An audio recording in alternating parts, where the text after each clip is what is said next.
Ringing up Christopher Browell again, and let's see if he answers the phone this time. Oh, no, he won't answer, but it's ringing though. That's good.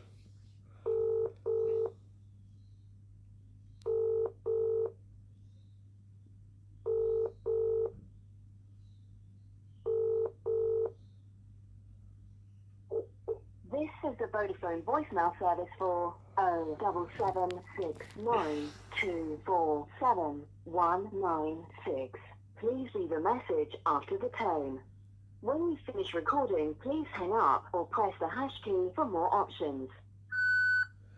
Oh yes, good afternoon, Mr. Browell. It's Mr. Hussain here regarding my brother, Mr. Talib Hussain, and today is Wednesday, the 20th of September, 2023, and the time is around about 11:35. I'm once again ringing yourself up and leaving you a voice message. And as you know, these messages are for the council more generally to determine what you've done with my brother. It's now been 44 days that you have clearly unlawfully kidnapped him and abducted him and are refusing to provide me with any kind of information regarding his whereabouts, his health and well-being, his status. As you know, I've explained this to you many times previously. I'm his nearest relative, I'm his next of kin, I'm his family member, and for you to have denied this right of mine is simply ridiculous. You did the same thing in my mother's case. You socially isolated her, tortured her, and murdered her to death. And no doubt you have the same blueprint pattern for my brother now. My brother has clearly, we've gone through this so many times now. You, the local authority, simply cannot accept that my brother has mental capacity, because if he has mental capacity, you cannot retrospectively justify the actions that you've taken against me and my household by criminally convicting me and taking away all the money and persecuting and victimizing me. If my brother has mental capacity, so you are desperately, with complete desperation, trying to ensure that you can force through a narrative in order to ensure and establish that he lacks mental capacity, and therefore you then feel justified in the actions that you've taken, at least on paper. This is just ridiculous. My brother clearly does not lack mental capacity. He did not lack mental capacity, and you were unable to establish that from the 3rd of August until 2018, until the 14th of December 2018, when you had him solely in your care and custody. You were unable to establish this, and I eventually had to release him back into my care because you know the fact that you were unable to establish this. And in the discharge meetings in January 2019, these very things were then discussed, which you have failed to attend on, where Baljet Nota failed to attend those discharge meetings regarding particularly regarding his mental capacity. And quite clearly, you work closely with Dr. Rashmi Dixon in order to our detriment. You've been telling her things to say to our GP in order to undermine our relationship with the GP practice. I mean, you've consistently done this. You've told Dr. Rashmi Dixon to tell Sun Valley practice about my nefariousness, thus bringing the relationship into disrepute, where they subsequently had to discharge my brother and my sister. We ended up at Greenbank, and then your manager Vicina Brown is once again looking to subvert the relationship between myself and the new doctors, always looking to subvert relationships in order to break them down so you can have control and dominance. And it's not just you in isolation, is it, Mr. Browell? Because obviously when I made a subject access request for my brother's medical records, it's been quite clear to me that you've been equally working in the background, colluding with the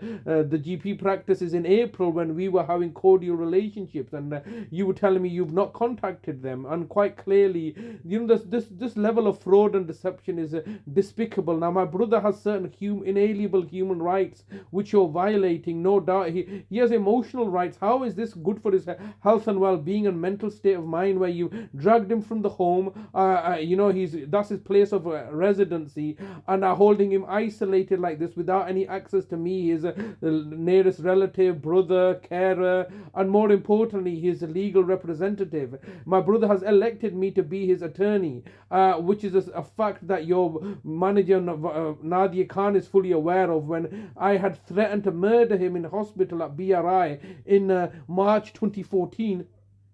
and your managers then, Mark Truin and Nadia Khan, had physically brought him back into my care, and then subsequently you're telling the housing association to come and check up on us, so if I've killed him or not. And when they've come over, I've taken the opportunity and got my brother to sign over my brother and my mother to sign over their lasting power of attorney registered with the housing association. There was no way you could criminally convict me if it wasn't for the fact that you had colluded with everybody, particularly the housing association. So this collusion with the housing association does not just start now when we return back in February 2022 to the house. This collusion has been ongoing for a long time and was made manifestly evident in March 2014, when the housing association officers had come down in order to check up on my brother, who's not their tenant, and where I had taken the opportunity to get both my mother and my brother to sign over a document placing me in charge. Now subsequently you've been trying your level best to try to ensure that you get what you want, which is to establish that my brother lacks mental capacity, because otherwise how can you justify the actions that you've taken? And also, now that you've taken all his money, you're controlling over over 120,000 pounds of his money that is not received, that you've accumulated in his benefit money. How is that justified at all? And then you're saying that I'm being neglectful when you're refusing to answer every single call that I'm making. I've been leaving a voice message now for every single day, and you're basically saying we don't need you anymore. We've got what we wanted. 15 seconds recording time remaining. Mr. Browell, this is completely unacceptable by you, the local authority, in order to murder my brother as you're going to doing. I've told you I have a charging policy, £1 million a week, £1 million a day for this nefarious, and £1 billion for you're going to murder him. So whenever you decide to murder him, I will be using this as evidence against you, because quite clearly this is unacceptable behaviour. Time has expired. Yeah. To leave your message, press 1. To review message sent. Thank you for calling.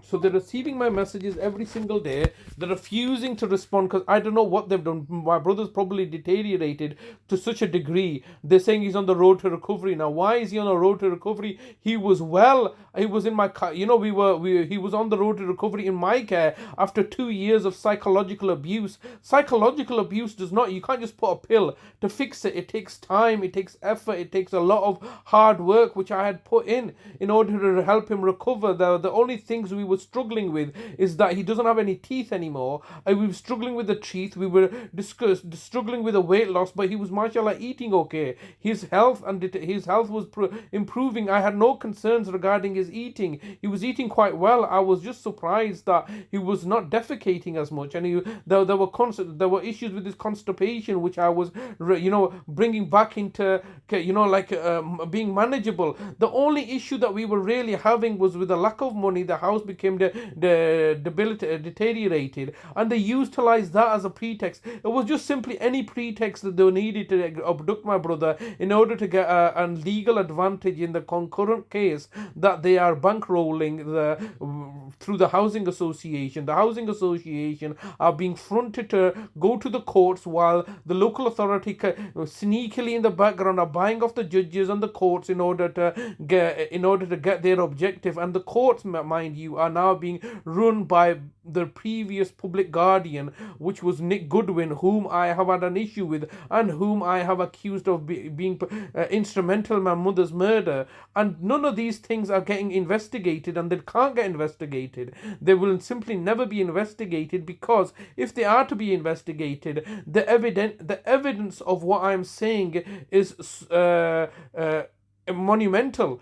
But the consequences are equally monumental to the established order. So what they're looking to do is they're simply looking to disregard anything I'm saying and looking to railroad through an agenda. Now, effectively, they've got my brother hostage. They're holding him hostage. They're being silent about him. I do have no idea where he is, what he's doing, where he is. No doubt he's going to be missing his family. He could do with some family support. It was his birthday. They just simply ignored that. They said, we don't care about that. We've got the legal authority authority to steal all his money and hold him captive like a prisoner, and there's nothing I can do about it. Where are all the laws protecting and safeguarding my brother? They are the ones that are the law effectively, and they'll do as they please, and nobody can do anything about it, because everybody knows that there's no solution to this corruption.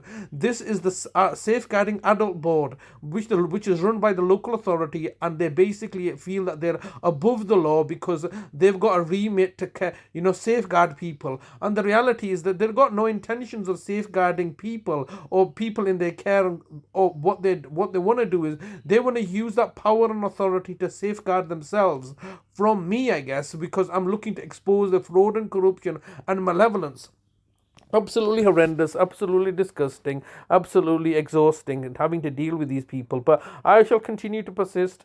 I'm recording all these things. They know I'm recording it. I'm uploading it. It's there for prosperity, and anybody can listen into what kind of suffering and anxiety we're going through now. Usually they say, "Oh, we don't want to give you our name or names of our employees because it causes them alarm and distress." What about the alarm and distress being caused to me? What about the alarm and distress being caused to my brother? This is a racist, xenophobic, Islamophobic narrative that's causing us a great deal of alarm and distress. And the Bradford Council is acting like terrorists, hounding and persecuting us. And yes, officially saying that no, we're the city of culture. We're doing everything within the remits of the law. There's no law. They're a law unto themselves. They buy off the judges. They buy off the police.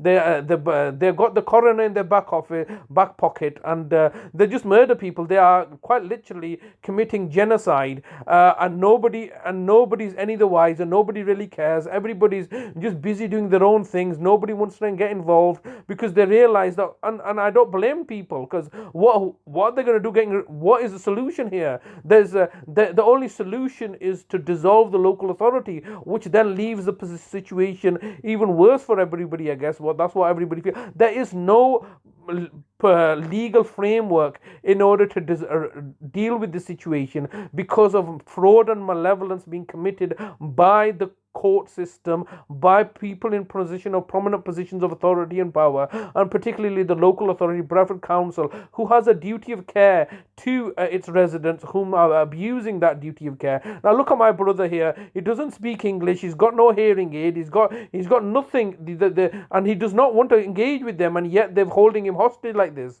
And this is not the first time they've done this. He was begging me to come home, you understand, and now they've done this to him. It's ridiculous, and there's nothing I can do about it. And what they're trying to do is they're trying to coach him to make statements against me, as they did to my sister back in December 2002. Always coaching, always malevolent, always fraudulent, and always buying off the judges in order to achieve their outcome and objectives, when the reality is that they can't do anything. They're incompetent, malevolent, and idiotic, and no doubt they will go as the way of Birmingham Council and have to declare themselves bankrupt, because they've been morally bankrupt for so many years, and it's just becoming apparent now how badly they're doing things.